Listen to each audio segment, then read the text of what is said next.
Hello everyone. Lesson based assessment LBA based unit test. Government school PQ district. Class 6th science subject. Marks 20. Chapter 7 Heat and its measurement. ಇವು 6ನೇ ತರಗತಿ ವಿಜ್ಞಾನ ವಿಷಯಕ್ಕೆ ಸಂಬಂಧಪಟ್ಟಿರುವಂತಹ English ಮಾಧ್ಯಮದಲ್ಲಿ ಈ ಒಂದು 20 ಅಂಕಗಳಿಗಾಗಿ LBA based unit test ಮಾದರಿ ಪ್ರಶ್ನೆ ಪತ್ರಿಕೆಗಳ ಒಂದು ವಿಡಿಯೋವನ್ನ ಮಾಡ್ತಾ ಇದ್ದೀನಿ. ಈ ಒಂದು ಮಾದರಿ ಪ್ರಶ್ನೆ ಪತ್ರಿಕೆಯನ್ನ ನೋಡೋಣ.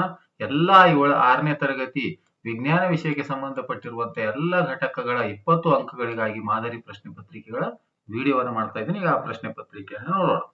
First question, objective question. 5 questions, each question 1 marks, total 5 marks. First question, the SI unit of temperature is degree, Kelvin, Celsius, Fahrenheit.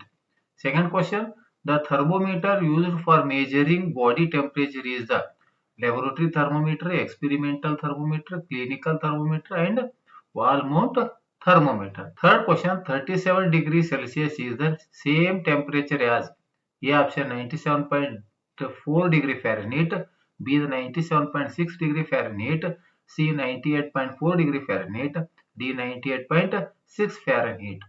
Choose the correct answer.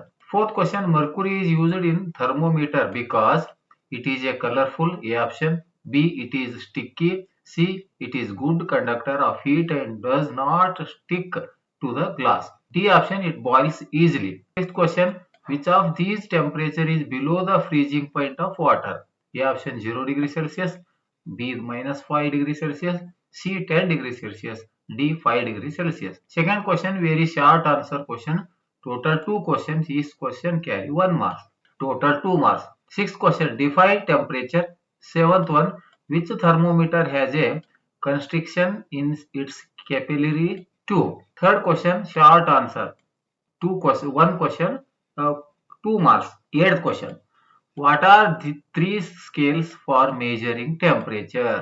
3 scales for measuring temperature. Fourth question, 3 marks question. Ninth question, briefly explain the 3 main temperature scales. Long question answer. Fifth question, 2 questions, total 4 marks. Each question carries 4 marks, total 8 marks. 10th question, write the difference between a clinical thermometer and a laboratory thermometer. Next, 11th one, describe the steps to correctly use a laboratory thermometer.